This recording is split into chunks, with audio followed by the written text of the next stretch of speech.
Welcome back to our spiritual exploration on Spiritual Dissect.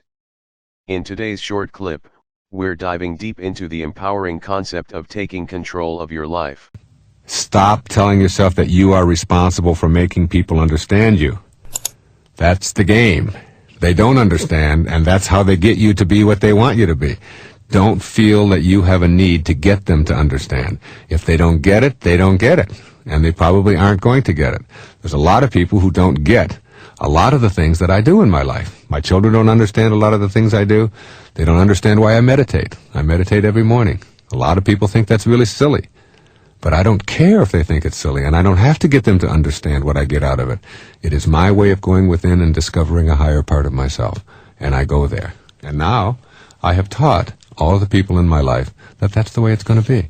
And when a stranger comes along, or a family member who isn't around, and they think it's absurd that I'm going to go meditating when everybody else is going off to breakfast, then I know I've got one more person who is trying to victimize me and get me to not do something that I want to do.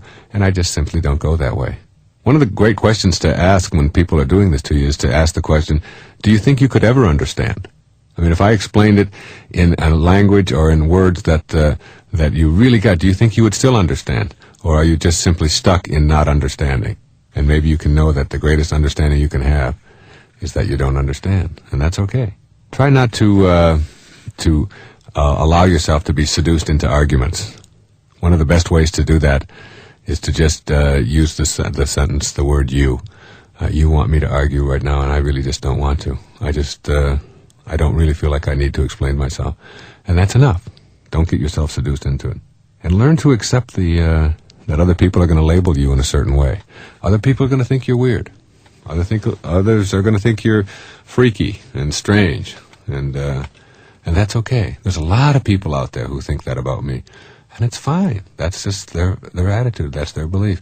And I have no interest or need to get them to understand me.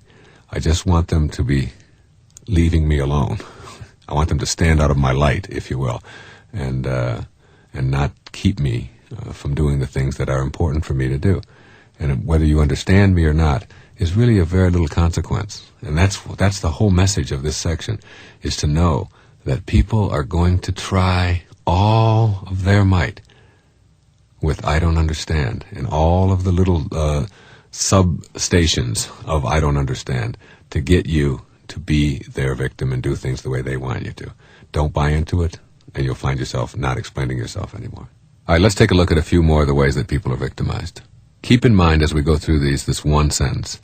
You get treated in life the way you teach people to treat you.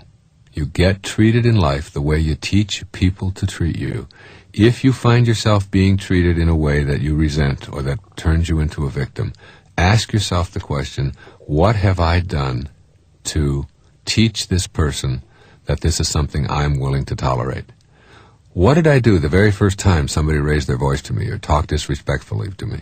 What did I do when one of my children disobeyed me and now they do it all the time? How did I teach them that I'm willing to put up with this? No blame, no fault, no self-reproachment, just an understanding that you have taught these people what you're willing to accept. Once you take responsibility for it, then you can do something to change it. If you're just blaming them, then you're waiting for them to change in order for your problems to go away. And that's like if you drop your key inside the house and you look outside on the street for it. I mean, why would you look outside when the solution is inside? If you dropped it inside, you got to find it inside. And what you have to learn to do is develop an inner candle flame that never flickers, though the worst goes before you.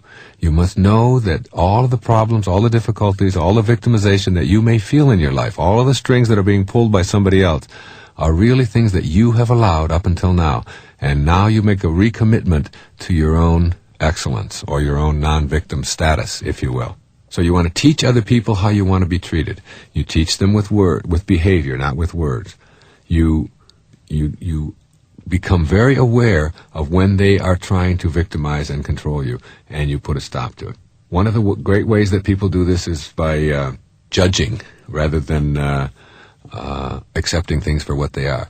There are a great many things in the world that we talk about as if they were real, but they are just only judgments. You know, the only difference between a flower and a weed is a judgment. And that's true of people as well.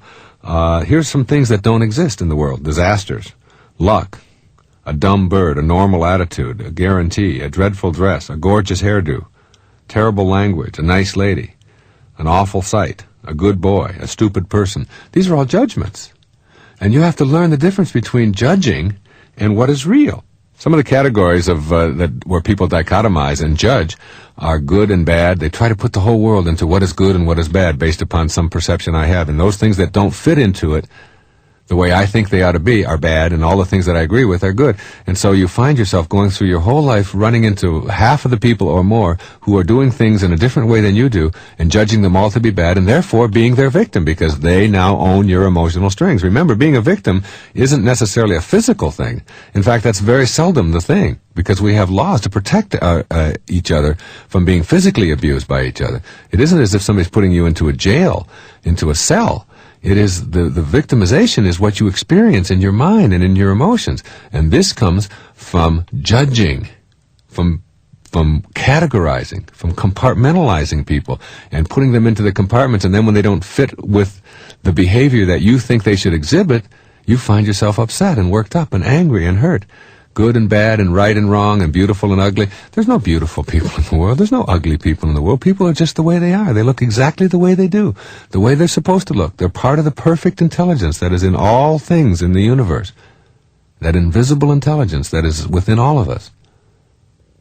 But if you categorize people that way, then you are finding yourself potentially a victim. It's really important to develop a quiet mind when it comes to all of this. A quiet mind is a mind that is at peace, a mind that doesn't judge. One of the things you learn about judgment is that you do not define anybody else with your judgments. You only define yourself as someone who needs to judge. Just because you label somebody else to be something obnoxious or nasty or hurtful doesn't mean that that's what they are. That's just your judgment, and that's your definition of yourself as someone who needs to judge. People are not defined by your judgments. People are defined by their own thoughts and their own actions that are subsequent to those thoughts. So learning not to judge and unclogging your mind, if you will, of judgments and negativity and quieting your mind.